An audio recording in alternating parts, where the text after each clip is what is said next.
Hey guys, welcome back. Today I'm going to show you how I completed the first project of many projects I have outstanding in my mom's garage. If you follow my channel, you may recall I recently cleaned and reorganized my mom's garage. However, there was a section within the garage that had a bunch of outstanding projects. If you haven't seen that video, I'll make sure to add a link. Coming back to today's video, this project is one that we had already worked on way before I started this channel. So unfortunately, I do not have the original look of this coffee table. So I'll do my best to describe where we started and where we're at. This coffee table is something that my mom bought for her house. It wasn't in horrible condition. It was a metal based that had a bit of a rustic look with it. And the table itself had some scratches and it had two busted corners. But really and truly, it was in really solid state. You can see here that we've already repaired the corners and sanded the piece down. It originally had this like orangey stain to it, close to this natural cedar color. And she was looking for something a little bit more modern. The other thing is that this table had some built-in storage that just needed to be refinished. Even though most of the sanding had already been done, there were a few areas that still needed to be sanded down, particularly the sides. Using a 120 grit sandpaper, I sanded these areas down until they were to the natural wood color, just like the rest of the piece.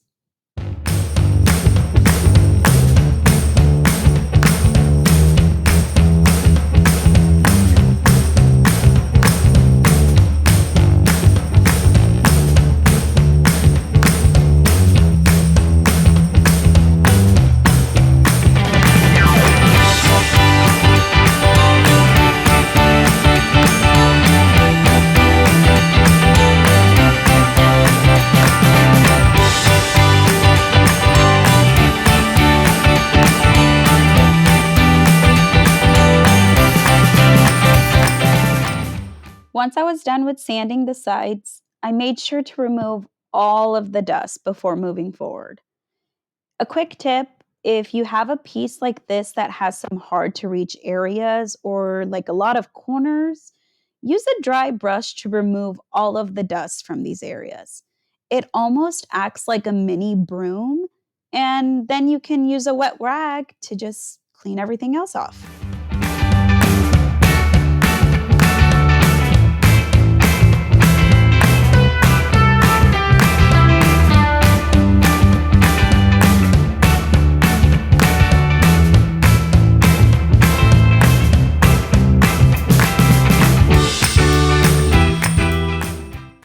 My original vision for this was to go a little bit more industrial with a gray and black color palette, similar to this image right here. First, I did a gray wash.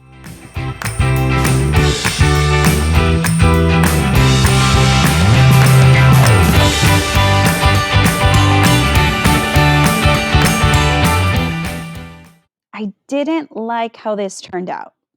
It looked too much like paint, and these brown undertones of the wood weren't really helping. It actually looked pretty bad. So then I tried a smoky gray wood stain.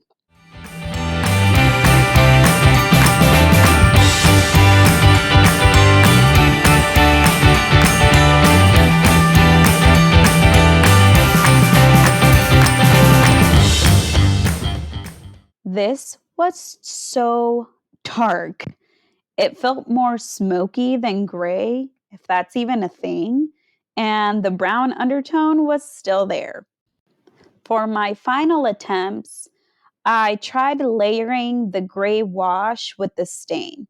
So I did a section where the gray wash was the base, and then the smoky gray stain was on top, and then a vice versa section. And unfortunately, neither one of these worked. And with that, my vision had to pivot. I decided to try a beige wash, and I really liked it. I've learned over time not to force a look. It typically doesn't work out. Going back to the drawing board and being flexible has been giving me the best results. Now, believe me, I used to fight it and fight it. But in the end, I would be so unhappy and frustrated with the results. So I've learned my lesson. Pivoting is the way to go. In order to remove these test areas, I simply sanded them down and ensured to clean all of the dust residue afterwards. I used PPG white bone color to create the beige wash. In a glass container, I simply mixed water and the paint in a 50-50 ratio. Then, with a clean brush, I applied it on and removed any excess paint with a clean rag. One thing I always suggest is to apply a wash or a stain going with the grain of the wood. It's going to give you the clean look and consistency you're looking for.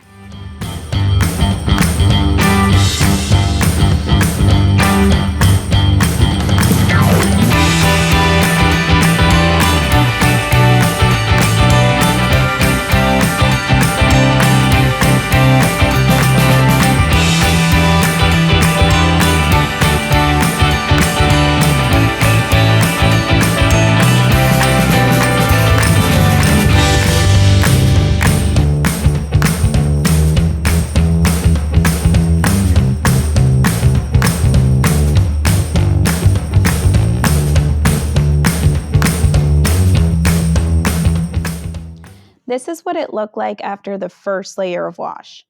I wanted it to be a little more intense, so I went ahead and I applied a second layer of wash. And the beautiful thing is you can apply as many layers as you want until you get the color you're looking for.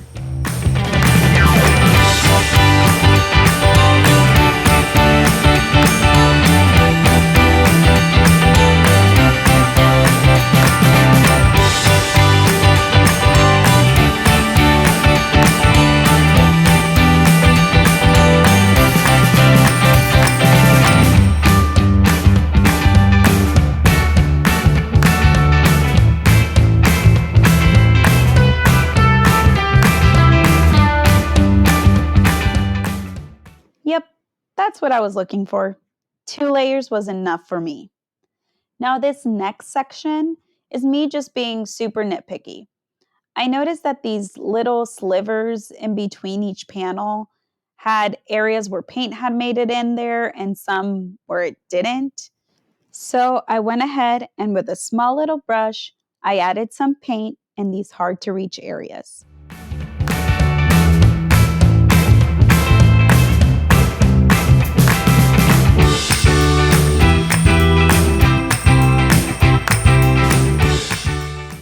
I went ahead and I painted the inside of the table. It looked like we had already started by adding a layer of primer. This wasn't really necessary, but I figured it would just give it a nice, clean, and finished look at the end.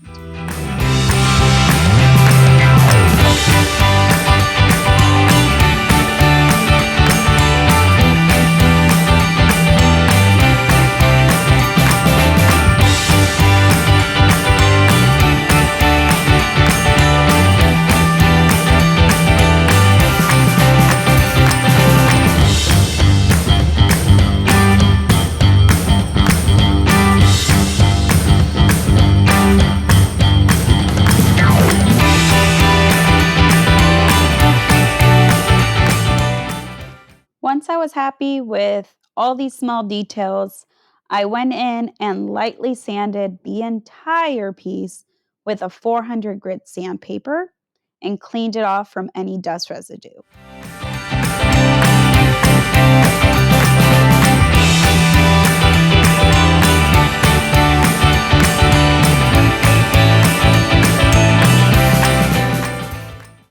To seal it, I used Varathane Polyurethane triple thick in a matte finish.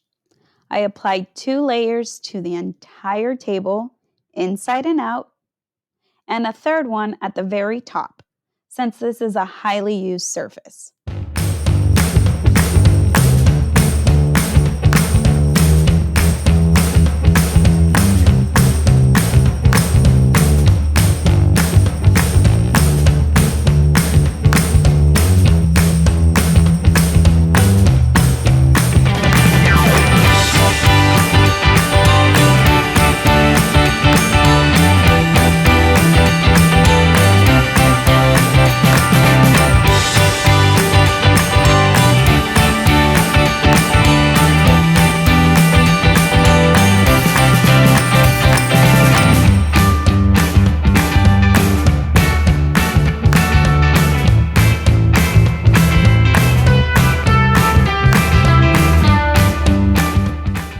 With the table piece completed, all that was pending was the base and these storage baskets that came with the table.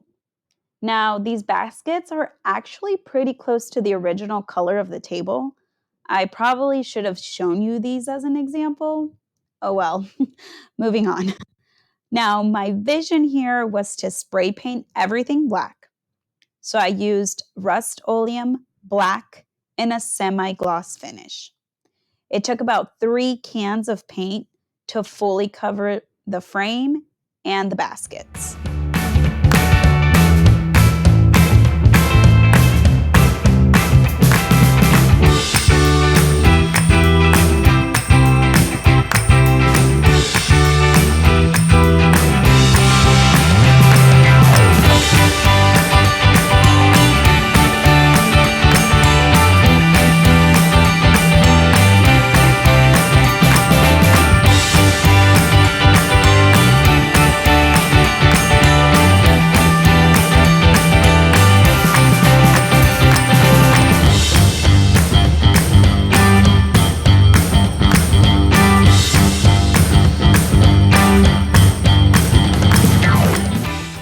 Once all the pieces were dry, it was time to reassemble the table and stage it for the final pictures.